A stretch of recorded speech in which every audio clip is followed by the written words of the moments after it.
بسم الله الرحمن الرحيم. الحمد لله الذي هدانا لهذا وما كنا لنهتدي لولا أن هدانا الله. والصلاة والسلام على أشرف الأنبياء والمرسلين سيدنا محمد وعلى آله وصحبه أجمعين. سبحانك لا علم لنا إلا ما علمتنا إنك أنت العليم الحكيم ولا حول ولا قوة إلا بالله العلي العظيم. O Allah, you are indeed the exalted, the Almighty. We do not have any knowledge except that which you have taught us. Indeed, you are the all-knowing, the all-wise. And there is no authority or power except with you, the exalted, the mighty.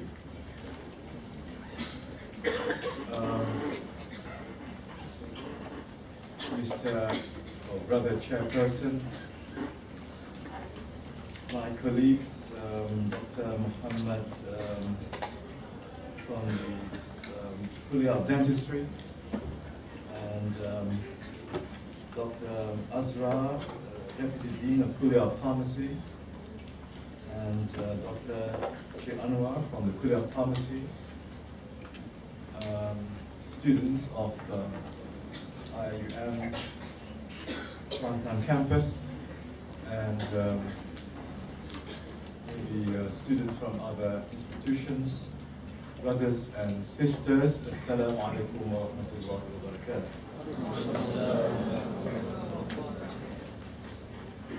I am indeed very grateful to Allah subhanahu wa ta'ala, for it is by His grace and mercy that I'm able to be here this evening and to fulfill the request by SRC to deliver a talk on the role of IIUM in Islamization of human knowledge. And for that purpose, I have made available to you the slides which have been printed, and I suppose you have a copy each with you. Is there anyone who doesn't have a copy of this slide? Okay, maybe you can let the Secretariat know so that you might get a copy. We still have one. Thank you.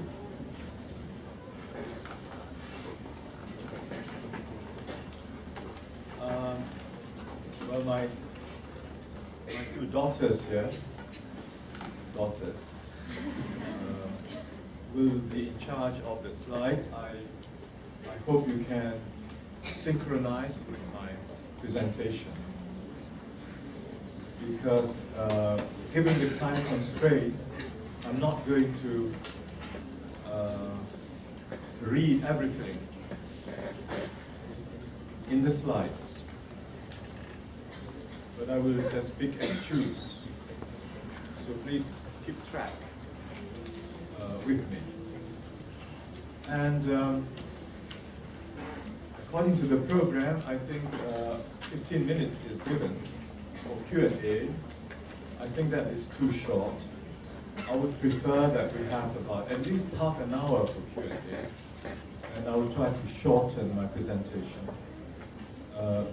Say about 40 minutes, 45 minutes, and I expect the moderator to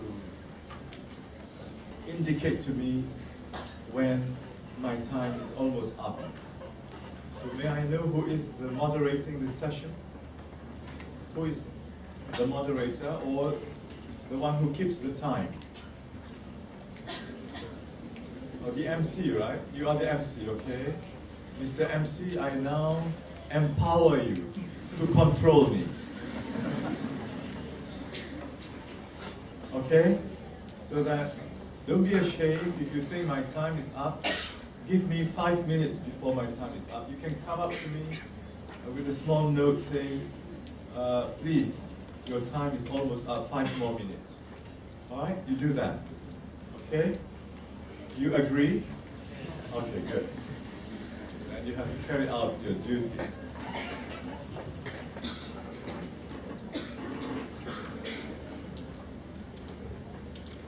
Let me first find out from this audience, how many are from IIUM? Can you please raise your hands?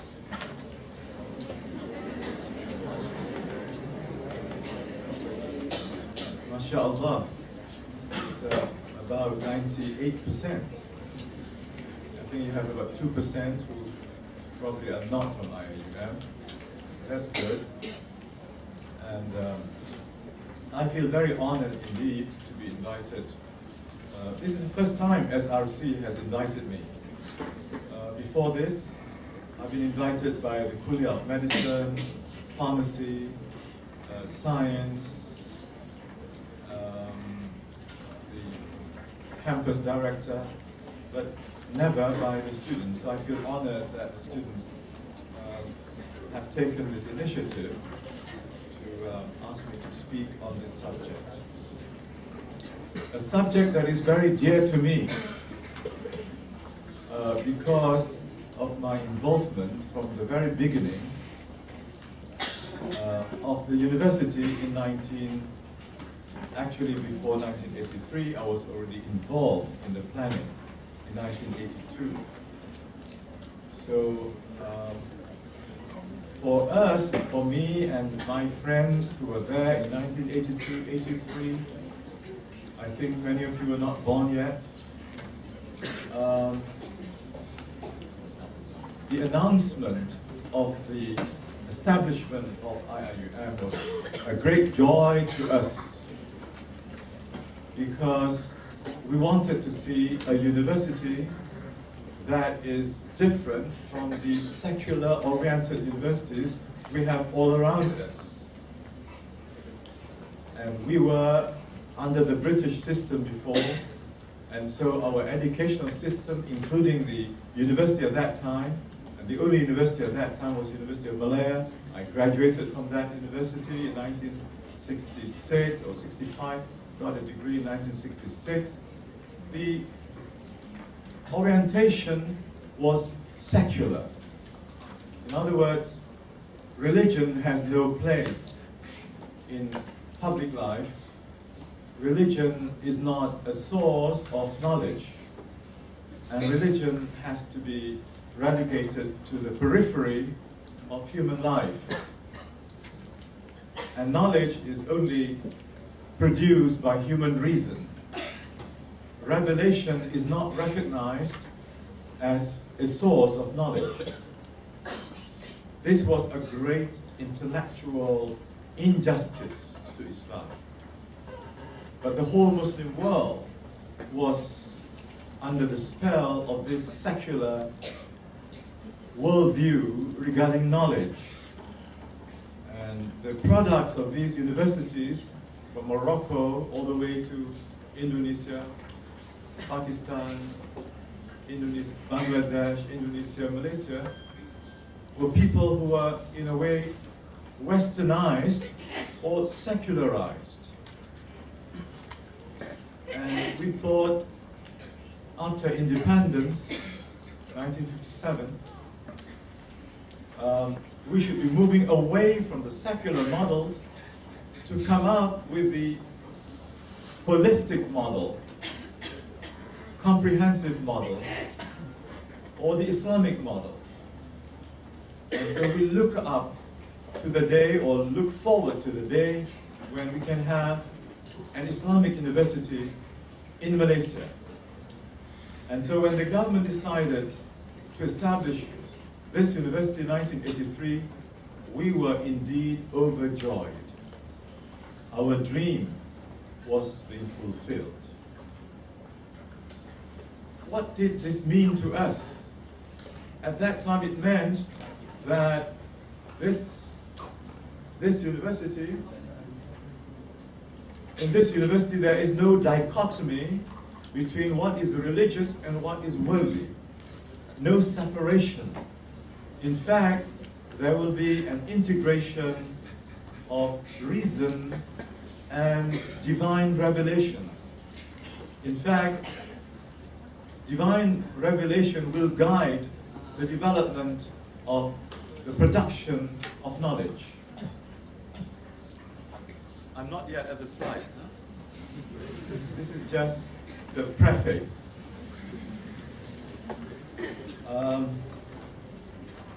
Just to tell you what it meant to us, what this university meant to us at that time in the early 80s. This is the first time in our history when we came up with this idea of a university that is not based on the ideology or the worldview of secularism, but on the philosophy of Islamic education, or the Islamic philosophy of education, which means that education is to produce the virtuous human being in which his intellect, his spiritual values, and his emotional life are all integrated in one harmonious whole. No more separation between the intellectual and the religious, between the professional and the moral, between the worldly and the spiritual, because Islam requires that all these be united in the name of Allah subhanahu wa ta'ala. So, IIUM then was seen as the alternative model to the secular-oriented higher education. And to develop this model on a firm basis, we came up with the idea or the ideology of Islamization of human knowledge. Not Islamization of knowledge. There is a subtle distinction between Islamization of knowledge and Islamization of human knowledge. In Arabic, it would be a difference between Islamiyatul Ma'rifah and Islamiyatul Ma'rifah al-Bashariyah. In the first one, knowledge by itself is coming from Allah subhanahu wa ta'ala, leading to the truth. It can only be true. It's already Islamic. One doesn't have to Islamize what is already Islamic. But human knowledge is not infallible. Human knowledge is not value-free. Human knowledge, even in the hard sciences, is not free from subjective values and mistakes, and sometimes even false theories about many things, because that knowledge is a product of the human mind, be it in the natural sciences or the social sciences or the humanities, and also theology. Because knowledge, from a Western perspective, has 4 branches: natural sciences, social sciences, humanities, and theology. Under the natural sciences, you have hard sciences, medicinal sciences, and all the sciences that are being taught in this campus in Kuantan. In the main campus in Gomba, we also teach the social sciences, and we also teach humanities, and we also teach Islamic revealed knowledge, which is, you might say, the counterpart of theology in the West. Now, of these 4 branches of knowledge. And all of them, by the way, are value-loaded. They're not value-free, even in the hard sciences.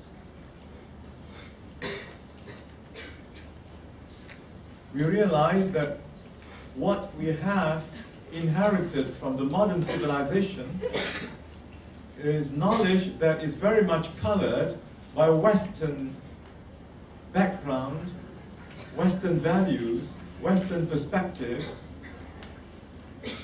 Western worldview. And we as Muslims, and Muslim scholars at that time, saw many aberrations or deviations from the truth, from the social sciences, humanities, theology, and also from some aspects of the hard sciences. So the desire to Islamize human knowledge is in fact a desire to purify these four branches of knowledge from what is false, what is not true, what is prejudicial to Islam, what is harmful to human beings, what takes people away from God, what makes people rebellious against God, what makes people corrupt the earth and the environment and manipulate the resources in this earth which belongs to God. So Islamization of knowledge is a process of purification, a process of reform, a process of reconstruction, a process of changing from what is munkar to what is ma'ruf, a process of sifting the good and the bad, the useful and the unuseful, the haram from the halal, and so on and so forth. So, alhamdulillah, IIUM has been playing that role, and in many areas we have been contributing to this Islamization of human knowledge, which hopefully will also lead to Islamization of society, Islamization of the state, and finally, Islamization of human civilization. So, in the song that you sang and you heard earlier, we are leading the way. We're leading the way on the path of Islamization, not on the path of secularization, not on the path of materialization or materialism, not on the path of naturalism or capitalism or socialism, but on the path of Islam, inspired by the commandment of Allah subhanahu wa ta'ala to read, discover, and promote, produce knowledge. بسم ربك الذي خلق اقرأ بسم ربك الذي خلق خلق الإنسان من علق اقرأ وربك الأكرم الذي علم بالقلم علم الإنسان ما لم يعلم كلا إن الإنسان ليطغى أن رآه استغنى. Read, pursue knowledge, discover knowledge in the name, with the name of your Lord who created you and taught you that which you did not know. And he taught you by the pen, taught that which you did not know. But human beings, كَلَّا إِنَّ الْإِنسَانَ لَيَطْغَى. Human beings are bound to transgress the limits imposed by Allah subhanahu wa ta'ala. And we have seen the transgressions in the last 300-400 years. Transgressions in many areas of social life. Transgressing the limits imposed by Allah subhanahu wa ta'ala. and as a result producing all kinds of crises and problems in the world. And why did human beings transgress? Why? الرآه استغنى. Because human beings are under the impression or are carried away by the sense of self-sufficiency, not needing to recognize God, and what more, to get assistance from God.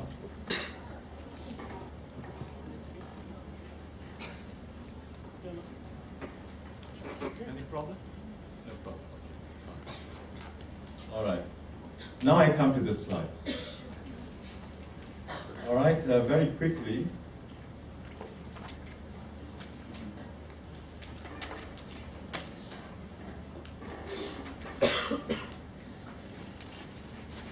Now, I started with, my presentation will consist of what, why, and how. I will try to finish this by 10 o'clock, is that okay? Mr. Chairman, what time should I finish? Sorry? 10 is okay. Very good. سمعنا وأطعنا.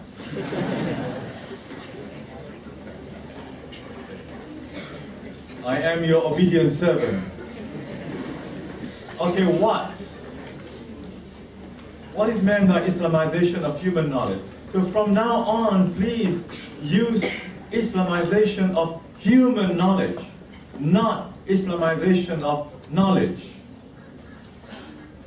Because knowledge, al-ilm, is very sacred. And in the Quran, Allah subhanahu wa ta'ala, when He talks of knowledge, most of the time is knowledge coming from Allah. The problem certainly is not from God. The problem is from the human mind, which has deviated from the divine norms, which is corrupted by all kinds of wrong ideas. So it is the human product of the intellect that we want to purify, we want to reform, we want to change, we want to reconstruct, and we want to even deconstruct and build anew on the basis of the Islamic worldview. So the term is new, but the concept is old as the time when Allah subhanahu wa ta'ala created Adam alayhi salam. Because Adam was given knowledge by Allah subhanahu wa ta'ala. Knowledge was given to Adam, and because of that, the angels were asked to prostrate before Adam, and they did. But Iblis refused, because this is the first time the reason refused to obey divine revelation, and reason used rationality or logic. أَنَا خَيْرٌ مِّنْهُ خَلَقْتَنِي مِنْ نَارٍ وَخَلَقْتَهُ مِنْ طِينٍ. I am better than him. You created me of fire, and you created him of clay. So from the Iblisic logic, fire is of higher status than clay, which is not necessarily true. But Iblis saw it that way. But that was the use of logic independent of divine revelation. And this is the beginning of the fall of man and the fall of the modern man and modern civilization. Because what we see today is the use of the human mind without the guidance of divine revelation. And so you see all the crises in the economy, in politics, in education, in culture, in entertainment, in media, in the family, and so on and so forth. And so that it is more imperative that we implement this Islamization of human knowledge in all the 4 branches of knowledge. All right, the broad meaning of the concept. And then some connotations, we'll skip that. Skip the connotations, we go to the meaning and connotations of, this is my attempt to define IOHK. Not IOK, but IOHK. All right? Because knowledge as such is sacred. Human knowledge is not necessarily sacred. Human knowledge is the result of human thought, which may or may not be in line with divine revelation. And that which is not in line with divine revelation is our target. Those which are in line with divine revelation, those which are in harmony with divine revelation, those which do not contradict divine revelation, they are not a problem. And that may be so in medicine, in pharmacy, in engineering, in the hard sciences.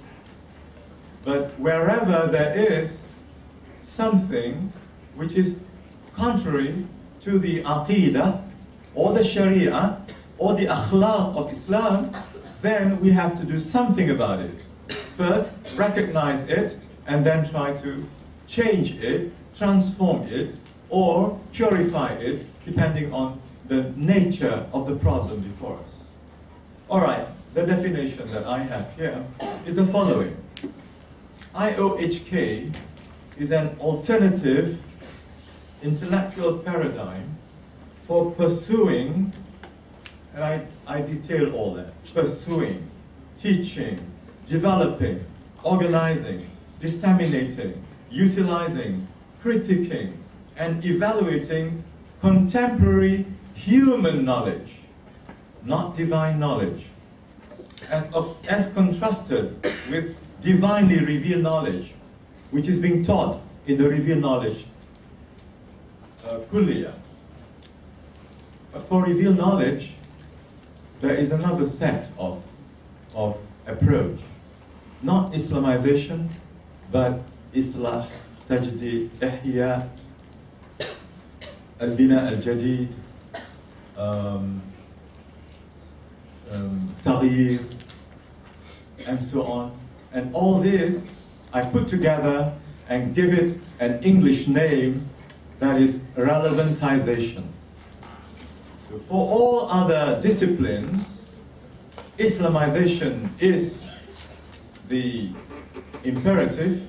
For revealed knowledge disciplines, relevantization is the imperative. Okay, but I'm not discussing relevantization tonight. And all this must be in accordance with or in harmony with the worldview of Islam, or you might say, if you want to make it short, with the aqidah, sharia, and akhlaq of Islam. In harmony.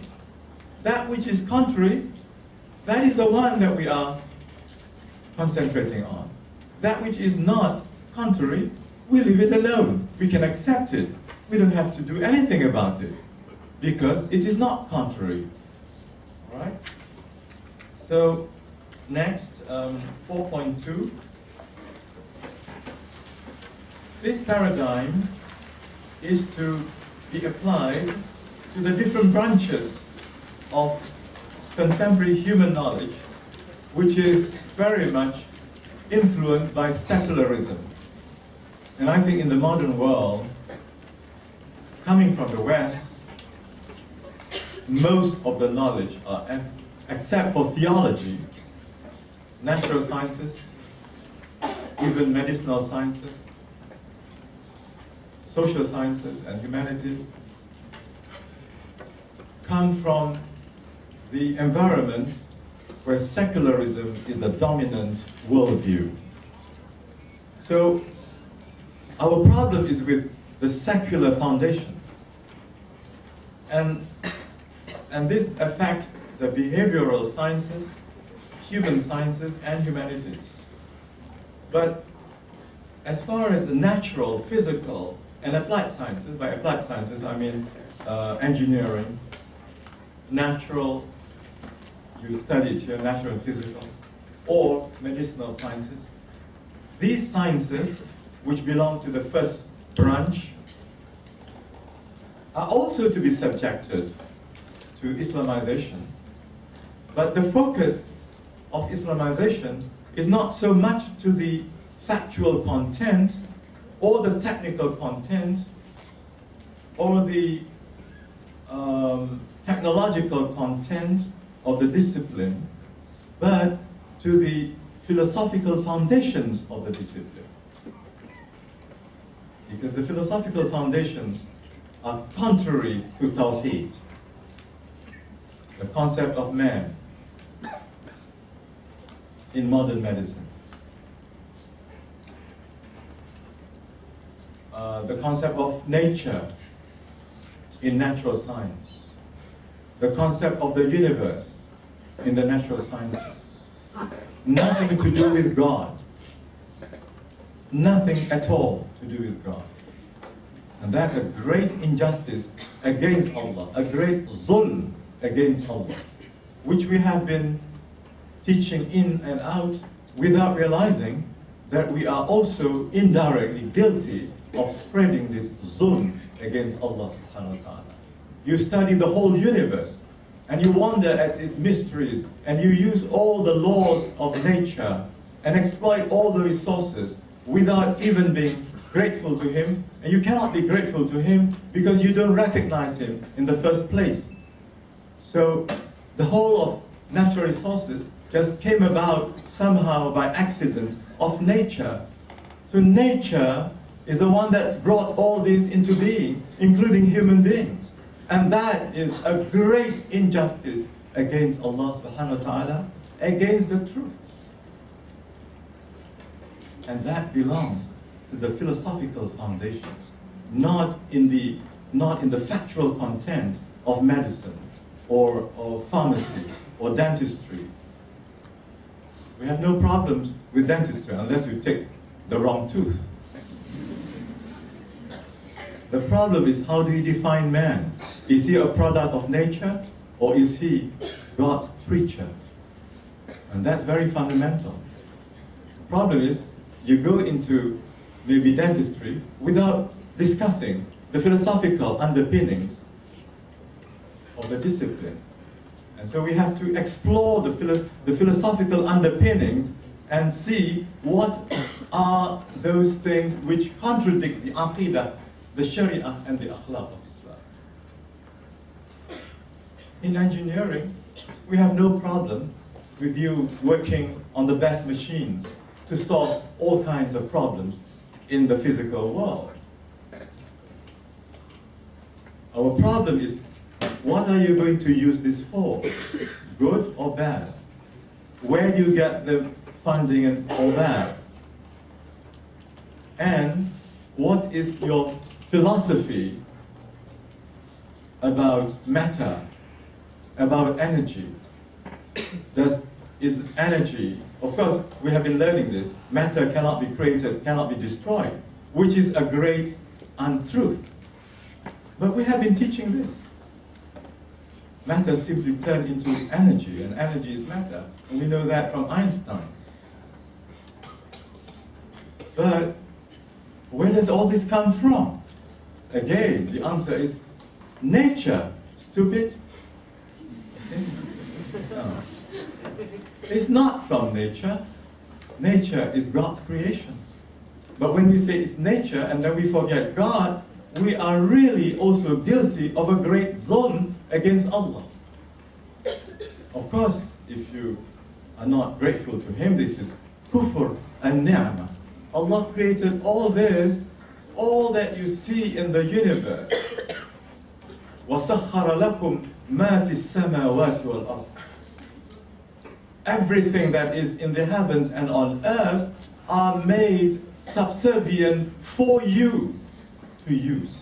And this taskhir, this subservience of nature for man's sake is found in many parts of the Quran. But is this idea of subservience of nature made possible by God for human use ever stated, recognized, mentioned, directly or indirectly in the textbooks of the sciences?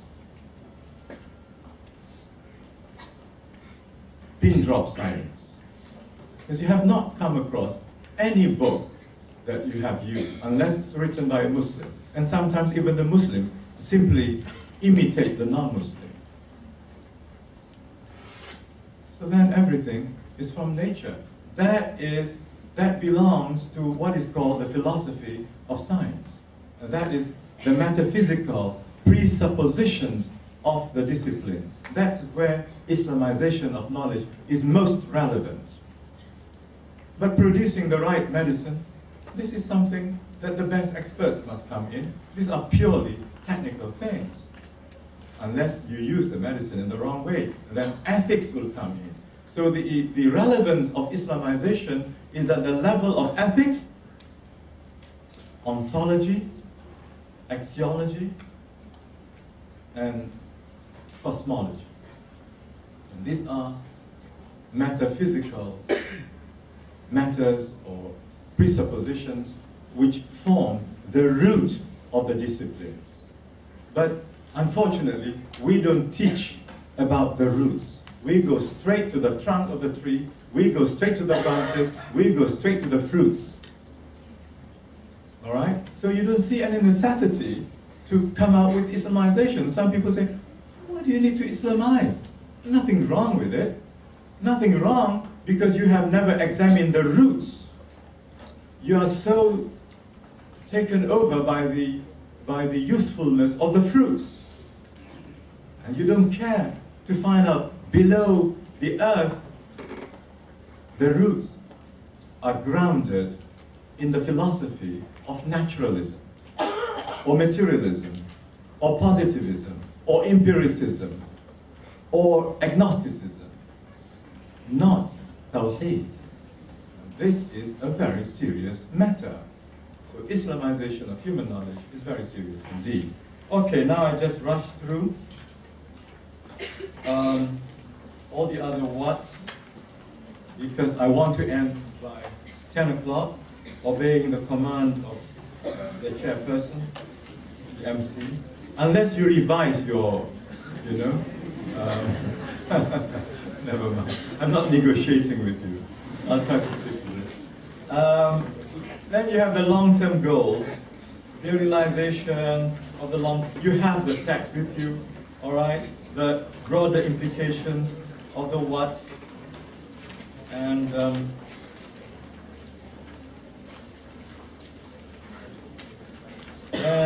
what IIUM is not.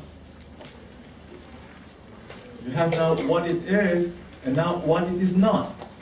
It is not a condemnation or rejection of all Western knowledge or existing knowledge. Not at all. I said earlier, we're concerned about those things which contradict the Aqidah, which contradict the Sharia and the Akhlaq of Islam. Things which don't contradict it, don't touch them. Why change when it is acceptable? All right? Number two, it is not a discouragement of the learning of science and technology.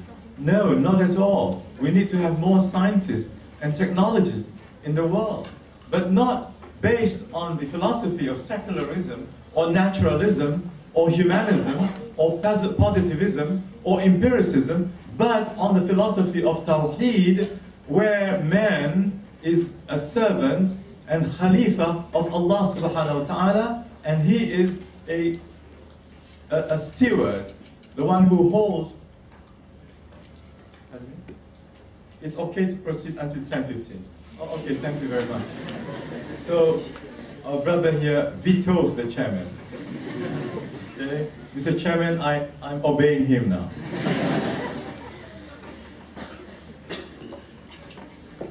Alhamdulillah, another 15 minutes. Okay. Can I have more water, please?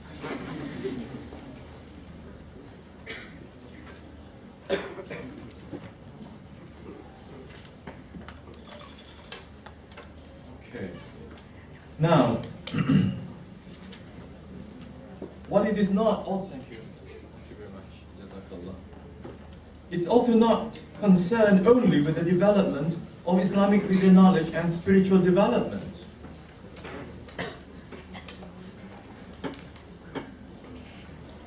And Islamization of knowledge does not mean that we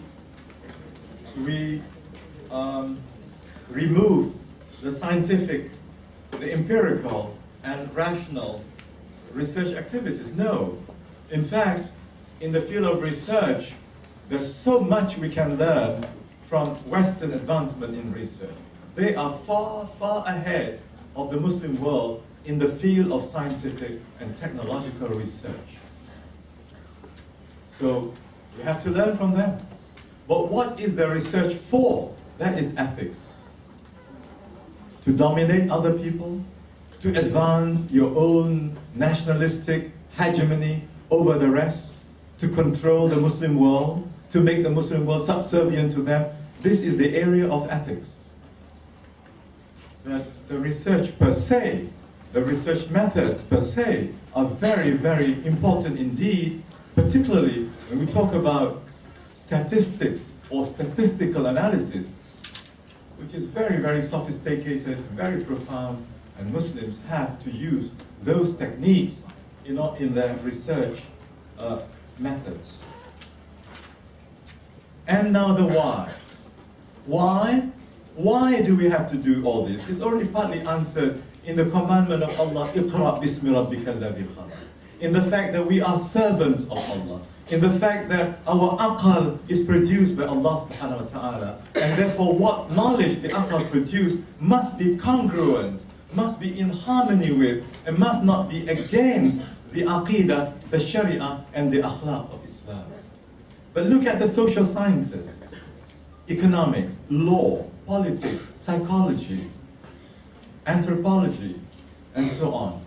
Many of the theories, the schools of thought, go against the aqidah, the sharia, and the akhlaq of Islam.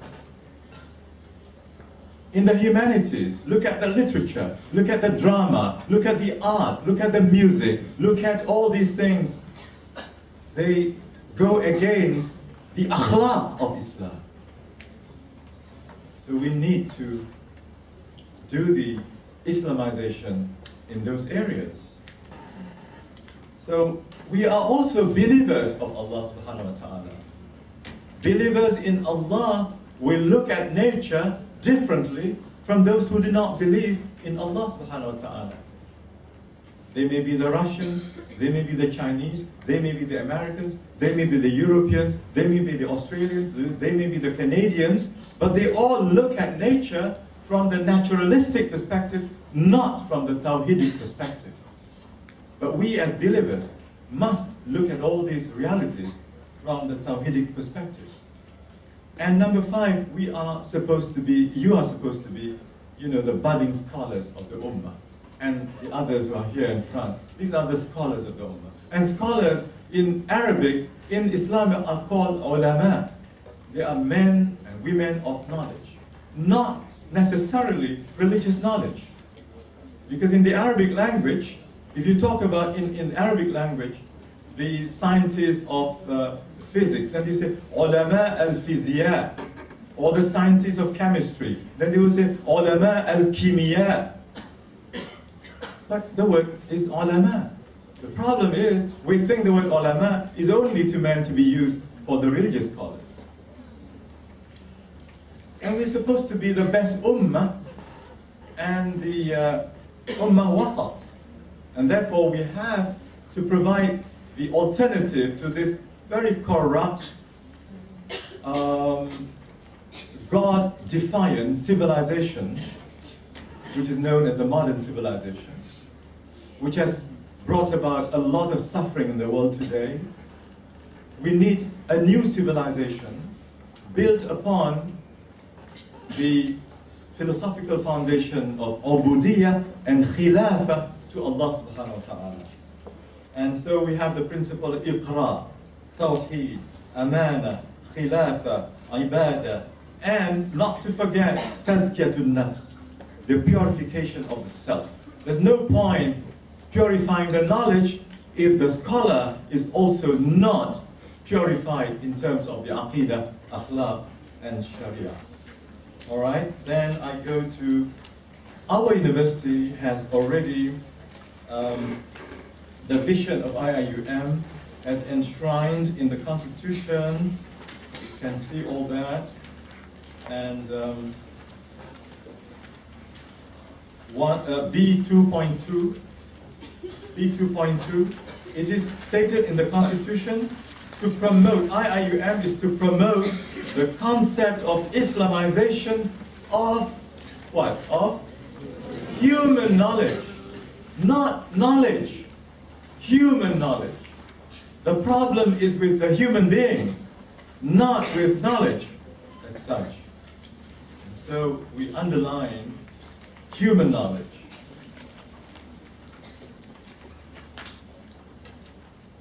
And then we go to the why again.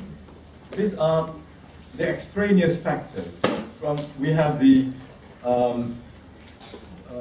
internal factors coming from the Quran, the imperatives of the Quran.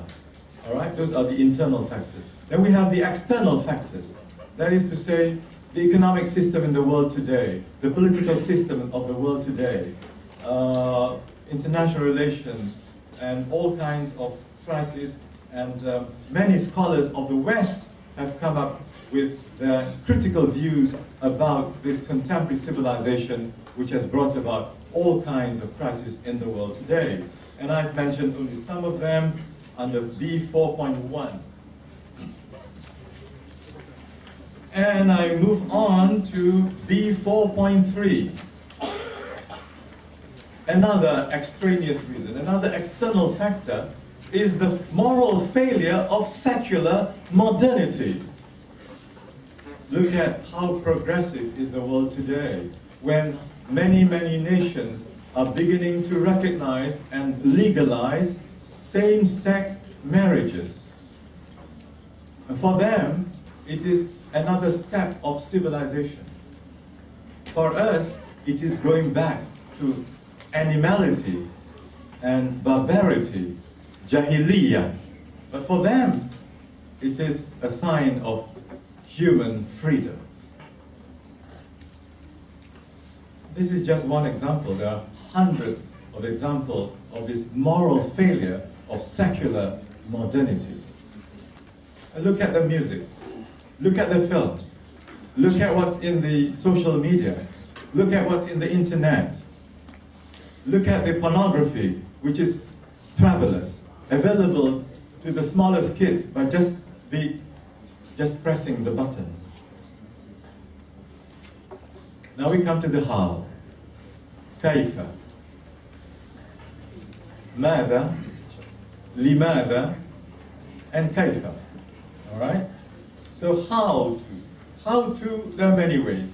If you look at the natural sciences, and you are from the natural sciences, we have to look at first the philosophical presuppositions, the metaphysical presuppositions of physics, the metaphysical presuppositions of even mathematics, the metaphysical presuppositions of biology. There is such a thing, brothers and sisters, called the philosophy of biology, the philosophy of chemistry, and the philosophy of physics, the philosophy of mathematics. It is in that area where you find the challenge. But in the factual content, in the technological content, in the technical content, in pure technical matters, we don't have any problem. All right? But in the social sciences, not only the philosophical foundations are highly problematic, even the content are problematic, and what more, the fruits are problematic. The whole tree is rotten. But with the hard sciences, the fruits tend to be good, the trunk look okay, but the roots are not okay. All right, so we have to address the roots in the sciences. So you have to, I hope, if you haven't already, you have to teach history and philosophy of science.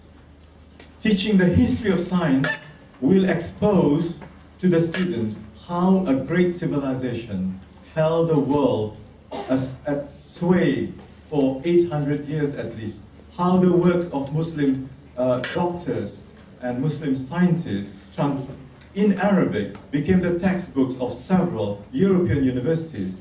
And you all know how Al-Qanun of Ibn Sina was used in European universities for at least 400 years.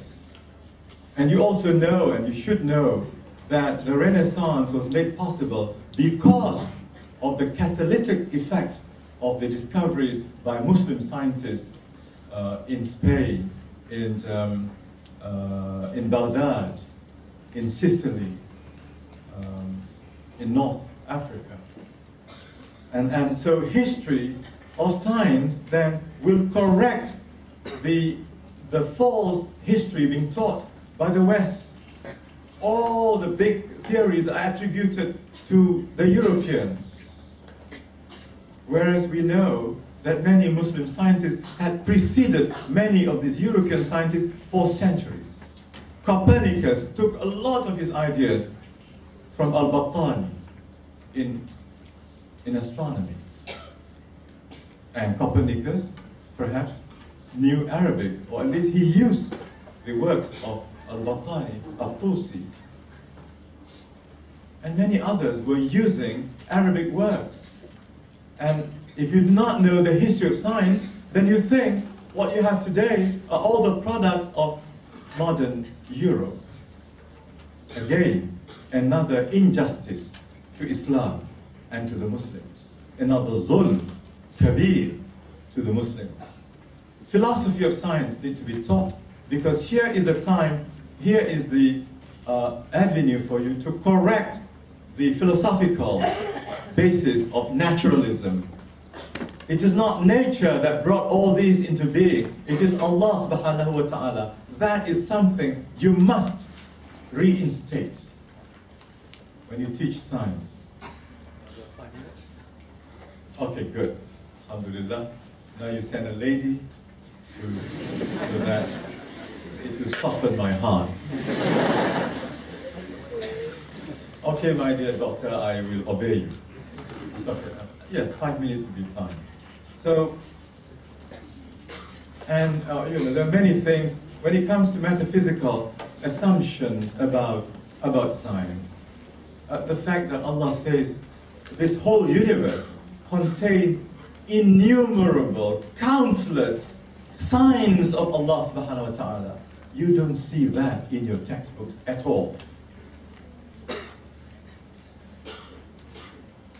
I would like to be told, yes, we have a textbook which says that all that is in the universe are signs from Allah subhanahu wa ta'ala.